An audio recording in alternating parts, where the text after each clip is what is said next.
فيا أيها القاري به متمسكا مجلا له في كل حال مبجلا. بسم الله، الحمد لله، الصلاة والسلام على رسول الله.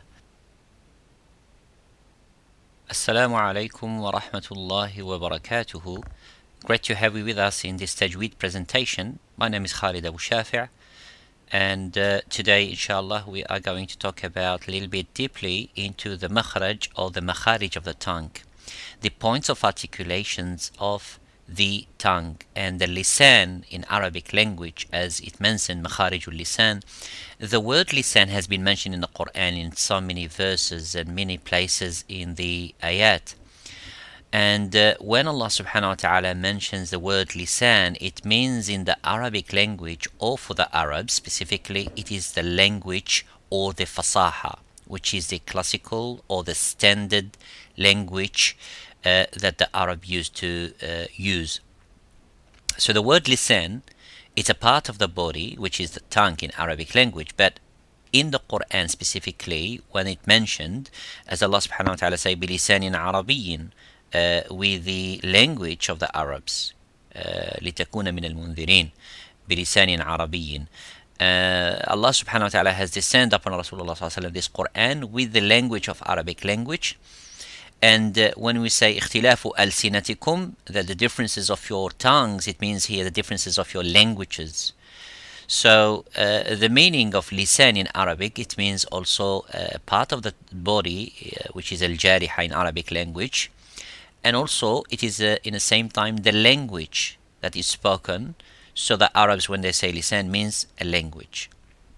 So let's see this makhraj. Most of the this is called the taghlib, actually, in a grammar, linguistically it's called the taghlib.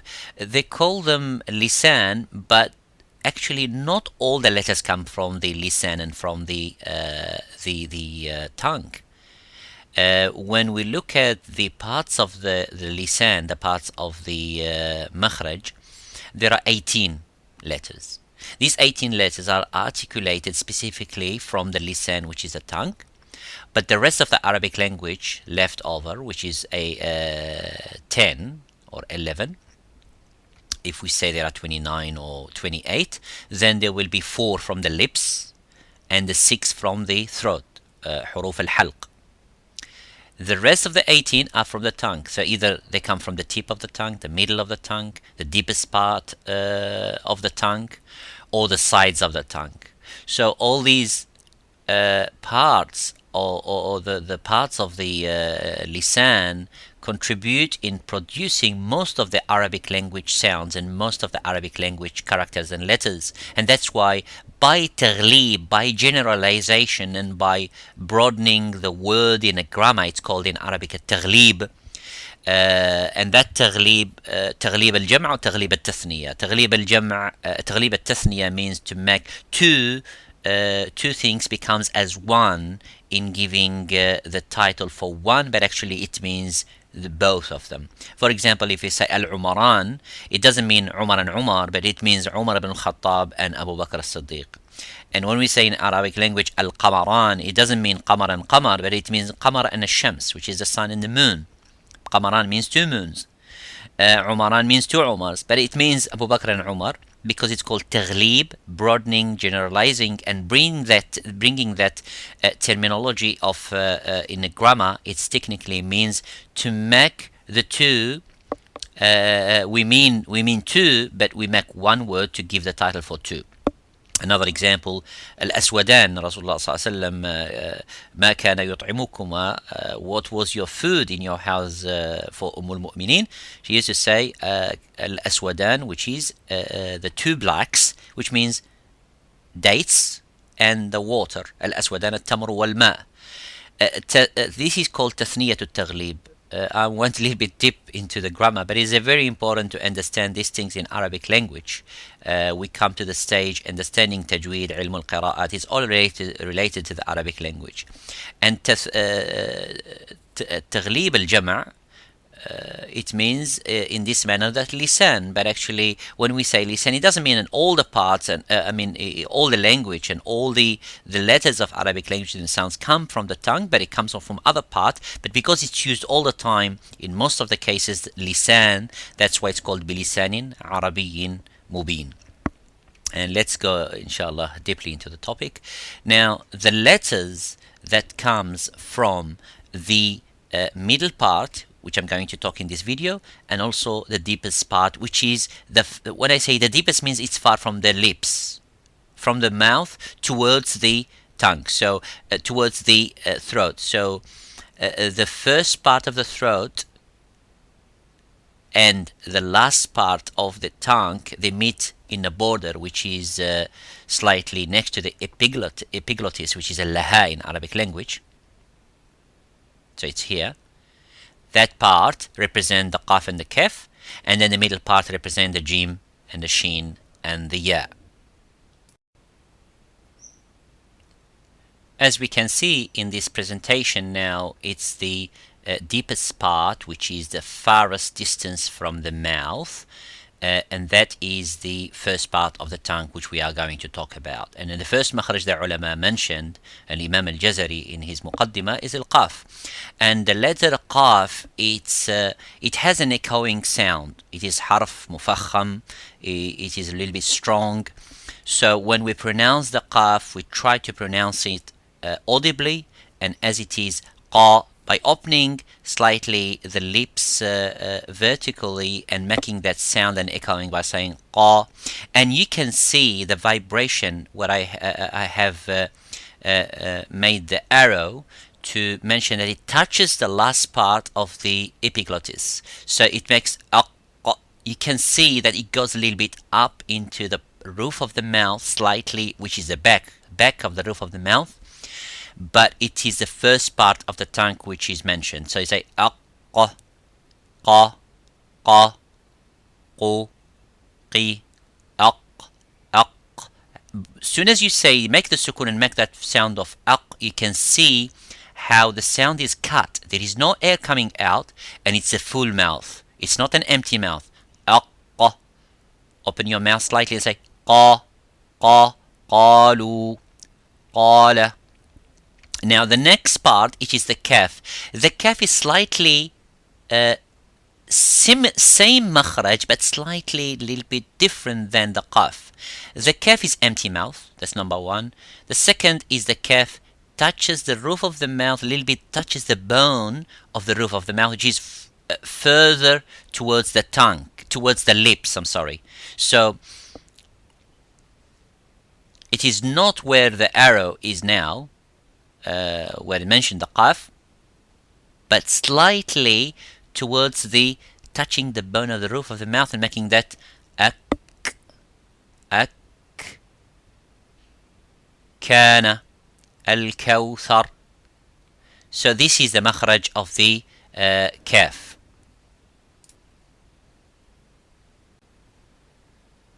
So in this presentation, it's the middle part. It's not the deepest, which is the farthest. We mentioned it touching the epiglottis, which we are. If we're starting from the right side of this presentation, as you can see, the right is the epiglottis, which is close to the throat, and the left side is the lips. The deepest or the farthest is the qaf and the kaf. Further, a little bit further, the first letter is the jim. And the jim, as Imam al-Jazari mentioned, the jim and then the shin and then the ya, they come from the middle part of the tongue. It's called wasatul lisan. So there is aqsa lisan, then wasatul lisan. So in the wasat al-lisan, which is the middle part of the tongue, the middle part touches the roof of the mouth, and the sound stops as exactly as the qaf. Aq, aj. But the kaf, there is some air coming. It doesn't stop slightly, but it makes that rakhawa, it makes the, makes that hams in the kaf. So you would say, ak, rabbuk. So that air, hams coming, is different than qaf. Qaf doesn't have that. Ak, it stopped there. Aj, It stopped there. Now the jim, it is not gim. You say al-gumu'a or al-gamal or al-gibal. It is not also ya, al-yimal, al-yab. Maybe in parts of some dialects and some of some languages.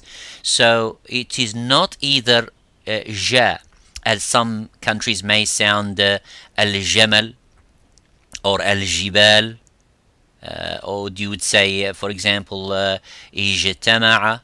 Actually, it is not either the sha or the cha. Ijtama'a, ijtama'a, ijtama'a. It's the sound stops completely and touches the bone, the roof of the mouth. قعر اللسان and say أج.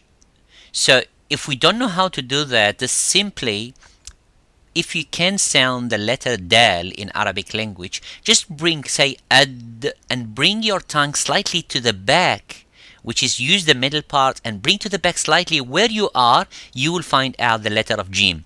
Ad, aj, ad, aj. That's the jim, and it is not. So if you say, for example, if you wanted to sound letter uj, ujtuthat, instead of saying ujtuthat or ushtuthat. So we have to be careful how to sound that letter. And then the next letter, which is close to that letter, there are from the same makhraj, but a lot of people confused by making jim as sheen or sheen as jim.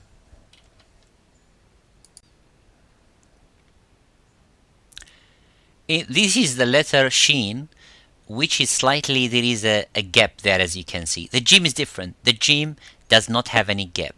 Exactly the same as the qaf.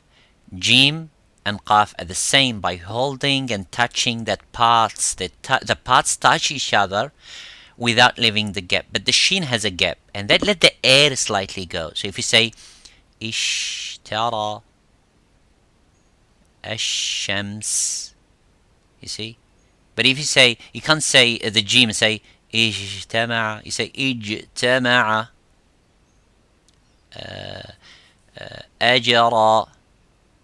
But if you say the sheen, you say ashar, ishtara. So there is a gap there, and that gap lets the air coming out, which is different than jim. And by understanding a little bit of makhraj and a little bit of the qualities and the sifat and the attributes of the letter, which are coming inshallah in the next coming months presentations, we will discover the puzzle of this tajweed and Arabic language letters and sounding. And this is very important. A person who understands the makharij and the sifat, how it sounds and how it's produced, then there will not be any problem anymore. Of course, with the guidance of the mashayikh and the qurra and the ulama, you will get more stressing on the letters that you have a weakness, and every human being is different. So someone maybe from a different country geographically, they have a habit to pronounce the za or the zal or the ra or the zay or the sheen differently, but by knowing and understanding and focusing and stressing, and with the guidance of the qurra and the mashayikh, then inshallah it will not be any problem anymore. So similarly for the letter ya, it's exactly similar to sheen, but the only thing that ya gives more air and more the last part of the tongue, which is the represented here next to the throat, it is much open and gives more air towards the ya. So if you say ya ayyuha, yuminu or yu'minu, so the ya is pronounced by giving a little bit of gap. It's not like the jim, it is not like the qaf, but this gap also, it has a letter, it's called the rakhawa, that the air flows within the cavity of the roof of the mouth and the tongue, so which is in the middle part of the mouth. So you say ya, you, ye. So it's pronounced like this. Jazakumullahu khairan for listening and for watching. Inshallah, I will mention more about the common mistakes of these letters. And please come back again. Jazakumullahu khairan. Wassalamu alaikum wa rahmatullahi wa barakatuh. هنيئا مريئا والداك عليهما ملابس أنوار من التاج والحلى